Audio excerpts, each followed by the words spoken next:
we go on to some unfortunate news. So we had a wrestling death that happened, another wrestling death in 2020. We have lost a lot of people. We lose a lot of them every year, but we lost a lot this year in 2020. And we lost a lot of heavy hitters. And look, we lost Shad, we lost Rocky Johnson. You know, dang, that was just this year? Yes, Rocky Johnson was the first one in January. That was only in January? Yes. We was already gearing up for a bad year already. Because remember, Rocky Johnson died first, then Kobe died. And then when Kobe died, everybody forgot about everything else. Wow, I thought Rocky Johnson was like late last year. No, Rocky Johnson was 2020. So was Shad was this year. Kamala was this year. Yeah, it's just so many. Still one of the best podcast moments that we've had with Vince and that that funeral. No chance. Yo, my God, you talk about that all the time. Oh man, I just can't believe. I can just imagine that moment. Like seriously. Yeah. So now another one we lost Road Warrior Animal. Joe Laurenitis, who is the brother of John Laurenitis. People power. People power. So, sorry. He died this week at the age of 60. And they did not, I'm still reading here. I don't know if they didn't reveal what it was from, but they didn't mention to say it was COVID or anything. I probably could have just been natural causes at that age. You know, they didn't say what it was. So I didn't even know that. I probably did look this. I didn't even know him and John Laurenitis was brothers until they announced his name. Really? Yes, really. You know what the thing is? We found out that he was John Laurinaitis' brother when CM Punk roasted John Laurinaitis in that promo back in 2012, and he called John Laurinaitis out of it and called him. Talked about his brother being Animal. He said, your brother was part of one half of the greatest tag team champions that ever graced his company, and you were so mad because you couldn't keep up. Yeah, CM Punk had that promo. He got John Laurinaitis out here. Yeah. And then I was like, wait a minute. That's your brother? Yeah, that was like a Jerry Lawler, Brian Christopher thing to me. I did not know. Wow. That is something. Well, kind of Brian Christopher, Jay Lolo, just like him. Well, yeah. Now, like when they say it and when they see it, now that I see it, but you can just say two people look alike and that just be it. Like that's what I thought. Grandmaster Sexay was last year though, right? I thought it was the year before last. They could 20. Yeah, it's been a minute. But he it's amazing because Hulk passed away 17 years earlier. When he passed away, and they were some of the, if not one of the greatest tag teams that ever graced the wrestling ring. And now, once again, I'm talking about the old school tag teams where you had the Road Warriors, you had the Steiner Brothers, you had Demolition, Hart Foundation, Demolition. You had tag teams that was in the tag team wrestling. You had the Brain Busters, and then of course WWE made their version called Demolition, which Demolition was good, but they weren't better than the Road Warriors. And it's just amazing that we just got a Dark Side of the Ring with the Road Warriors.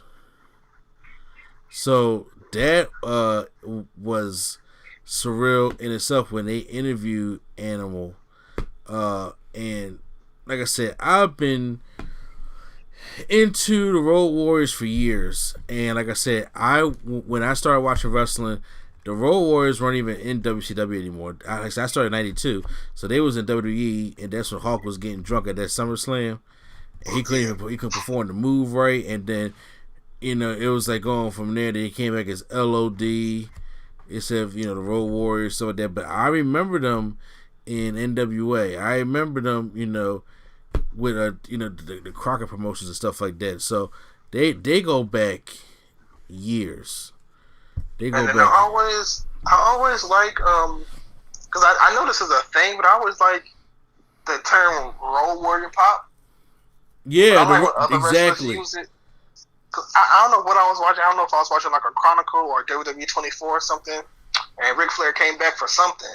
And he was like, "Look, I'm about to get this Road Warrior Pop." And then you hear the woo, and then the people cheering. He was like, "I still got it." And he went out there. But I like when they call it the Road Warrior Pop, even though they probably could be, I don't want to say more famous than the Road Warriors, but they still use that term, Road Warrior Pop. No, I agree with you because that was those pops they was getting back in the early days. Like people was falling out for the Road Warriors. Like in my personal opinion, the Road Warriors laid down the foundation for tag team wrestling. Mm-hmm. Such as the reason why you got FTR, or like you call them Top Guys today, and the reason why it should be their name. Exactly. Anyways, this was a thing. They both were inducted into the Hall of Fame in 2011. So they got to smell the flowers, but they were like the example. They were like the blueprint of tag teams. You had tag teams that got together, then they got old, and then that they left each other and went on for singles careers, and some that felt as though that they do better on their own and realized that it's better that they stay in a partnership. These guys never strayed away from that. Now, granted, there was a time where they did have a mild breakup, but Animal went to go find somebody else to team with. Because the single stuff is not really necessarily, He had what, 2 other teammates or 3? I think so. He had Draws, High and the guy from Japan. Yes, he did. He had a guy from Japan. He had Draws. I definitely remember when Heidenreich was being a member of L.O.D. when they had Animal. You know what? That's why I say this. Animal had a good singles run in 2000. What was it? 4 or 5. Where he was there on SmackDown. I will say Animal was in good shape, and Animal was back to doing the wrestling, and then he did the tag team thing with Heidenreich to give Heidenreich something to do. Heidenreich couldn't wrestle, but I just seen the clip of Johnny Nitro, or John Morrison, posted. It was him and I'm assuming Heidenreich versus Nitro and Mercury, and he was still looking good. He was double suplex, double clothesline, and all. He was doing good. Yeah, I see that. Like I say, it's High-Right couldn't wrestle, but Animal could still get in there. And he was in a couple battle royals, and he did have that singles run that I remember when he came. It reminded me of when British Bulldog came back in the late 90s. With the jean shorts? Yeah, with the jeans. I mean, with the pants? Yeah, with the jeans. But however, I just think Animal's run was better. I'm sorry. The only thing I remember from that run is 1, 2. It doesn't matter. The Rock counts to 3, and then I'm so sorry about Bulldog, but that's the only thing I remember from that last run. And then The Rock giving him a rock bottom on the dog poop. In the dog poop. That was just fucking. That was gross. That was gross. But hey, that's what it was. But it felt like that, but only 10 times better, because I think Animal was in a better headspace, and he was working a little bit better than the Bulldog was. Mm-hmm. He probably, he maybe just had something to prove to himself. Maybe that could have been the case too. Yeah. So that always is a thing with some people too. They want to prove that I'm not just this guy, or I'm not just a tag team guy. Sometimes. I can agree. And he has come out and been honest that he did do steroids along with Hulk. I mean, who did in the 80s. And then I didn't know he had to announce it. I thought that was obvious. Yeah, but people try to deny it because like Hulk Hogan to those brothers. Hulk Hogan went on Austin in Your Heart and said, "Brother, I did not do steroids." That was Hulk Hogan. Later, that was not Terry Bollea. A week later, there was like, yeah, he's been using steroids this whole time. Exactly. So he didn't pull that, Terry Bollea shit. It was just like, yo, this thing happened, and it happened. And he said, he noted there was a Dianabol, which is DIANABOL. a heavy duty steroid taken orally, and favored by powerlifters because it has the quick mass gain and provides a spike in side effects ranging from water retention to liver damage. Wow. So, it was essential to accelerating the growth of their beefy builds as it did for many other wrestlers during the time. So, they talked, he talks about, having, the steroids and the effect on him, because like we're not gonna sit here and say Hulk, was alcoholic, he was on drugs, and there's nothing wrong with Animal. It's just that Animal was, more can keep himself at work. You know what I'm saying? Like I say, it was probably more of a steroids thing opposed to anything else. And I wonder how Paul Ellering is feeling. Yeah, he probably is very just sad. Because, Paul Ellering was their manager, and he gave that beautiful little eulogy he did for Hulk during, if anybody hasn't seen it, it's on Dark Side of the Ring, which I think is on demand now, or Hulu. I think you might have to purchase it. Okay. I know there episodes that I think the only episodes that's free is like the Benoit episode, and everything after that I think it's like a series, so you gotta purchase it. Oh, okay, gotcha. Is that you mean on Hulu or just on your regular cable? I think on YouTube. On YouTube. Oh, gotcha. It's a possibility. You may have to pay for that, but he gave Hulk a beautiful eulogy on Dark Side of the Ring, and I was just like, yo, Paul Ellering is giving a word here, and looks like he would do the same for the other half in Animal. Like I said, I haven't read Twitter or seen Paul Ellering responded to the passing of it, which I'm pretty sure he did. He posted a picture of him. Yeah, but it was like at a wedding or a funeral or something. But that was all. It was like a recent picture of them in the suits. So. Yeah, so what I'm saying, it's tough, and it's like you said, it's just a lot of these wrestlers, they get older, but they don't, half of them don't even make it to the age of 60, and if they do, they don't make it too far past it. Like Roddy Piper already said, I'm not making it to 65, and he died 63. You got people from Lance Cade to Chris Kanyon who have died, at young ages off suicide alone. Yep. So it's heartbreaking. My heart does go out to his family, and like I said, because I was a fan of the Road Warriors, and like I said, I was a fan of the Road Warriors when they were in NWA before Vince got to them. Which I'm not saying that. Well, yeah, it was. I'm saying because when Vince got to them, they was L.O.D. I didn't mind. Okay, which one you like better, L.O.D. or Road Warriors? I like Road Warriors because they were just like, I guess they didn't care. Yeah, like not they didn't care, but in the thing they were just like, we're gonna come beat you up. Like they said that in the Dark Side of the Ring, we just gonna beat you up. You just gotta take the abuse. But I didn't I think the name for me, I don't know if it took me out of it because like it was like the Road Warriors, Legion of Doom, Road Warrior Animal, Road Warrior Hawk, and then it was like Legion of Doom. That confused me when I was younger. Always confused me on which group was which. If they was talking about the Road Warriors or if they was talking about L.O.D. because it's different technically. So I guess that always confused me when I was younger. No, you're right. You're absolutely right. And then, of course, we remember the infamous story from WWE where they had Hulk fall off the Titantron,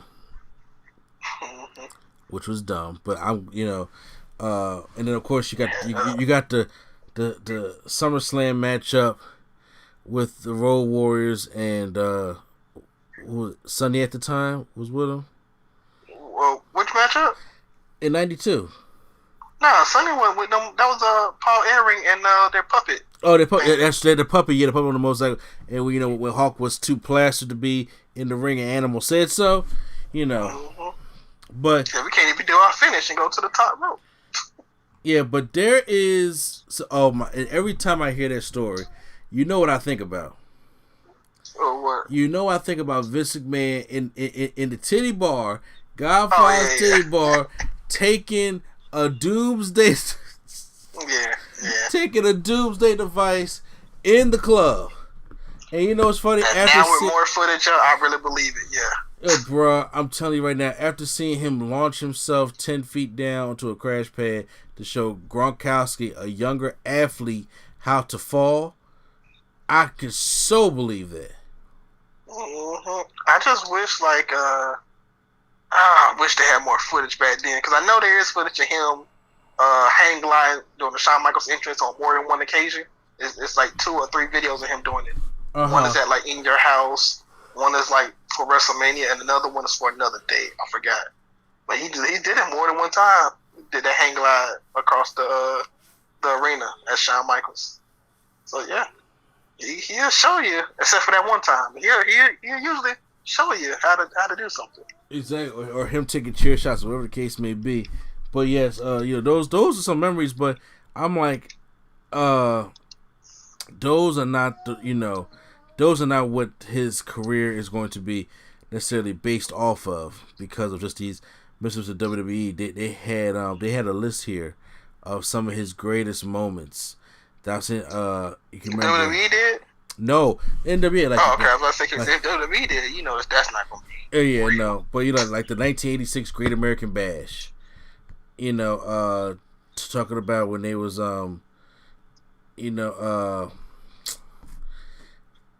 there were very few delicate tag teams who, during their run as a team, were popular enough to credibly face the world champion in singles matches for his belt. However, Hawk and Animal made it to that level, as both of them faced Ric Flair for the NWA World Heavyweight Championship on separate nights of the 1986 Great American Bash Tour.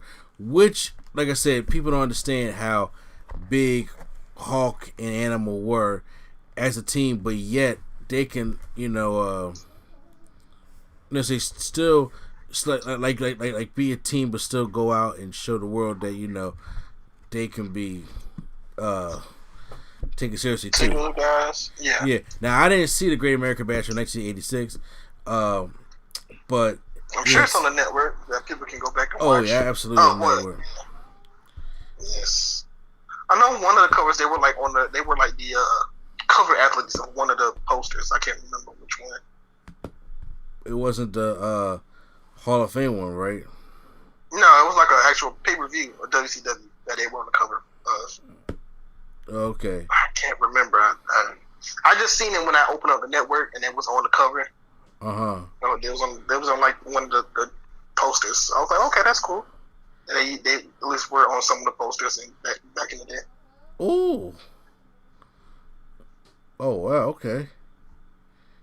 See, I didn't know, most of that stuff. They also have Triple Gold. Rory's time in WWE was pretty forgettable.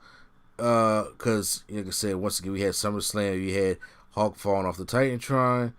But they beat the Nasty Boys to win the WWF Tag Team titles and made them the only team in history to hold primary tag team titles in AWA, NWA, and WWF, which were the 3 major North American promotions that existed during that era. Mm-hmm. And also opened the door for another tag team to do similar things to that nature. You talking the Dudley Boys? Yeah. Yeah, I mean, the Dudley Boys just did everything the Nasty Boys wanted to do, but better. Yeah, I think the Dudley Boys, like... Oh, you know what? I'm not going to throw the Nasty Boys under the bus like that, but I damn sure will throw Public Enemy under the bus. Oh, come on now. I just said, Bully Ray always says, like, he always gives the Road Warriors credit of all that kind of stuff for them accomplishing everything that they wanted to be like the Road Warriors. And I feel like, aside from like not having face paint, I feel like they actually were kind of like the Road Warriors in a sense. Who? The Dudley Boys. So like their success over different companies. That's what I mean. They kind of dominated every tag team division that they've been in, from ECW to TNA to New Japan to WWE to oh my God, I can't remember the other companies, but even smaller promotions, Noah, PWG even. So yeah, they kind of been everywhere. Kind of like dominated at one point, and that probably couldn't happen unless the Road Warriors did that first. So they always got to give a shout out to the Road Warriors. Yeah, you're right. Oh, and you cannot forget about the moment that everybody keep talking about. Remember, I think this was the scaffold match between Midnight Express at Starrcade 1986, when it was the Road Warriors and the Midnight Express. And they was talking about it. I've seen this in many documentaries about how they didn't like the scaffold at first and how high it was. I remember Cornette was hanging from it, and he dropped down and messed up both his knees. I think did he mess up his knees on like swinging at something too, or messed up his arm from swinging his bat at something? Yeah, well, I mean, but yeah, he always got hurt. But yeah, but he dropped low and it was crazy. Yeah, isn't that the one that they played in the documentary as well? Which one, the ECW one? No, the Road Warriors one. I think they had something about the scaffold match. I think they did. I think they did actually. Yes. Then had a little footage of it, but yeah, I think that's actually like scary. I know it probably was scary, but then is that the one when it was like he was drunk, almost too drunk to be on the scaffold? Is that the one they were talking about? Maybe. Well, I remember the too drunk for SummerSlam, but you know what? I don't know if he was too drunk to get on there, on the scaffold, but he was up there. Yeah, So was Matt Hardy on that pay-per-view, but all right. Oh, you know what? You're right though. You're right on that one. So he's truly gonna be missed. I'm glad they got their flowers and they were in the Hall of Fame here. I'm glad that Hawk was able to find some peace and find the Lord before he passed away. And then, like I said, if you look on Animal's Twitter, I haven't been on Instagram too much. He's a very religious guy now, and his son plays football. Used to play football for the Rams, I believe. Oh, okay. Let me make sure I'm getting the right person, because yes, his son. Do you remember a guy named James Laurenitis? Sounds kind of familiar, but I'm not gonna lie and be like, yeah, I know. Well, it sounds a little familiar. All right. Well, James Laurenitis, he was a linebacker for the St. Louis Rams and the Saints for the NFL. He played college football in Ohio State, and was All-American. So, and he was drafted by the second round in 2009 NFL draft. So the guy. He's already, like I said, from 2009 to 2015 he played for the St. Louis Rams, and then 2016 he played for the Saints, and that was it. He don't have no championships or no Pro Bowls or all teams and stuff like that, but he did pretty good for himself. Okay. Yeah, so he did pretty good for himself, and I just wanted to mention that. There's a couple of things I didn't know, like James Laurenitis, his son played in the NFL, and Animal was born up here. Oh, okay. My wife told me, she's like, wait a minute. She said, is Animal from Philly? I said, no.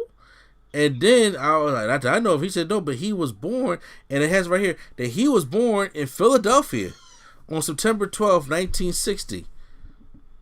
And he grew up in Minnesota. But he's a hometown boy up here in Philly just as much. I'm just like, oh, then you know about Philly then. Yeah, so like I said, he grew up in Minnesota. It's kind of like Kobe, born in Philadelphia, and then for a couple years of his life, and then went to Italy and came back to Lower Merion. So it's like, yeah, you know the Philadelphia area, but I never knew that he was born in Philly. And like I said, Philly's a big wrestling town anyway. Also, yeah, so of course, just seeing another Philly native, here gotta say, because Philly, we love our heroes such as AI and Rocky, but we also love our natives also. So I just wanted to make sure, you know what I'm saying, that I put that in there also first, because I was like, man, that was something that I ain't know that it happened. But may he may he rest in peace, you know, rest in power, you know what I'm saying, blessings to his family, you know, because like I said, it's hard to lose love when they still have not told us, you know, what killed him or anything of that nature, stuff like that. But he if it was COVID, because like I said, you can have underlying conditions, and then, you know, that's took out, you know, Kamala. Yeah. You know what I'm saying? And the COVID is everywhere, so you never know what's doing to these old people. Like I said, that's why I say keep Jake Roberts in the house. Don't bring him out. If he has one. So. Underline joke. I shouldn't have did that. Oh my God! He still say over there with DDP. I mean, he was at the beginning of COVID, so I don't know. Scott Hall over there too. I think Scott Hall got his own thing. I think I'm not sure. But I think he does. Can you just imagine, like, you know, as Jake Robinson get ready for breakfast? Hey, Dally, what's we going to eat? And he's like, hey man, look, hey, are you going out there to do the Lance Archer promo? What's going on? You know what I'm saying? I can just see like the dynamic between him and Jake, like on an everyday thing.